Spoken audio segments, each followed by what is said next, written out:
넘어가도록 하겠습니다. 임금을 대폭 낮춰서 양질의 일자리를 대거 만들자. 이게 이제 원래 광주 일자리 사업의 취지로 잘 알려져 있는데요. 지금 상황은 첫 삽도 뜨지 못한 채 그냥 끝나는 게 아니냐라는 그런 걱정이 들 정도로 상당히 좀 잘 진척이 안 되고 있습니다. 광주시와 현대차 오늘 2차 협상 가졌는데 별 진척이 없고요. 뭐 30일 날까지 막 간다 이런 얘기 앞서 리포트에서 전해 들으셨습니다.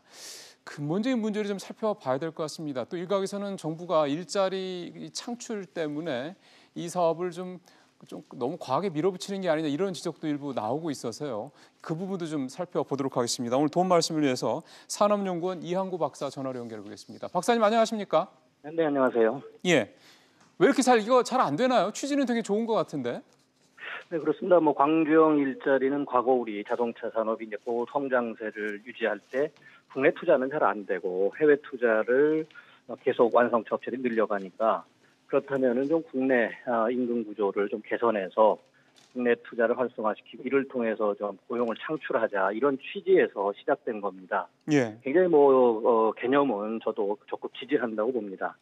그렇지만 최근에 이 광주형 일자리라는 이 모델을 바탕으로 한 사업 추진 그 내용이나 그 추진 체계가 상당히 많은 문제점을 안고 있기 때문에 소모적 논쟁이 지금 일고 있다고 봅니다. 지금 박사님 말씀하신 문제점이라는 게 네. 지금 광주시와 현대차 간의 협상이 진척이 안 되고 있는 이유와 동일한 이유입니까? 네, 그렇습니다.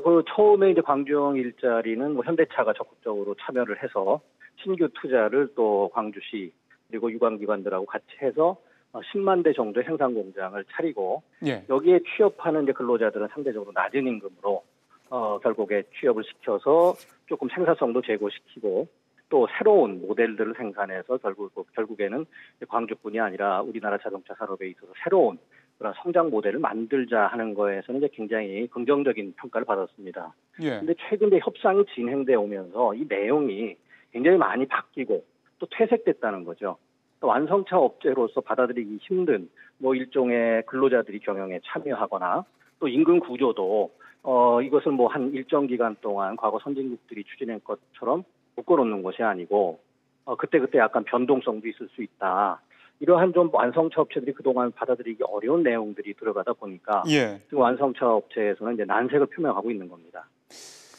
그러면은 지금 박사님께서 분석하신 그 내용이 지금 이제 언론을 통해서도 알려진 내용 결국 그렇네요. 네. 현대차가 매력을 갖고 이 광주 일자리 사업에 참여하기에는 좀 처음에 약속했던 것과 내용이 많이 바뀌었다 이건데.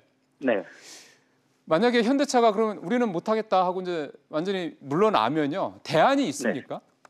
네. 솔직히 지금 문제점 중에 하나가 자동차 산업이 이 모델이 어떻게 보면 개발될 때는 상당히 세계 자동차 수요도 좋았고 우리 자동차 성장세가 이어졌는데 지금 다 아시다시피 우리 현대기아차 굉장히 지금 실적도 안 좋고 또 심지어는 올해 국내 자동차 생산이 한 400만 대 이하로 떨어질 것이다.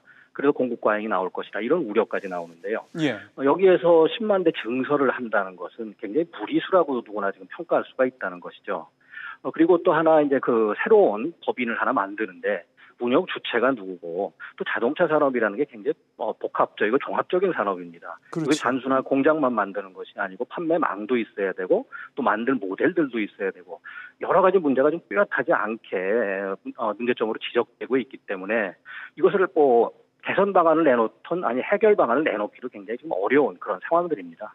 그럼 말씀대로라면은 현대차가 만약 이 사업 손 떼고 나온다 그러면은 당연히 기아차가 그 대안이 되지는 않을 테고 네. 남은 르노, 삼성, 한국 GM, 쌍용차 이럴 텐데 그 회사들이 지금 말씀하신 10만 대 수준의 물량을 댈 정도 회사는 좀 안 되니 대안이 없다 이 말씀이신데요.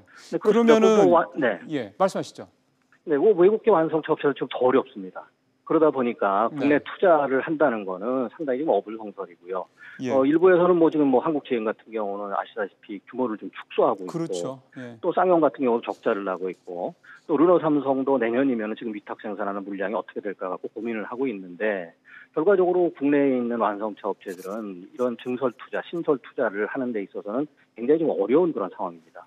그럼 아주 현재 상황에서 엄밀하게 얘기한다면 현대차가 이 사업에 참여하지 않으면 이 사업은 사실상 여기서 끝난다 이렇게 봐야 될 것 같은데 현대차가 이 사업에 참여하도록 만들려면 결국 현대차가 원하는 대로 조건을 만들어줘야 된다는 거 아닙니까?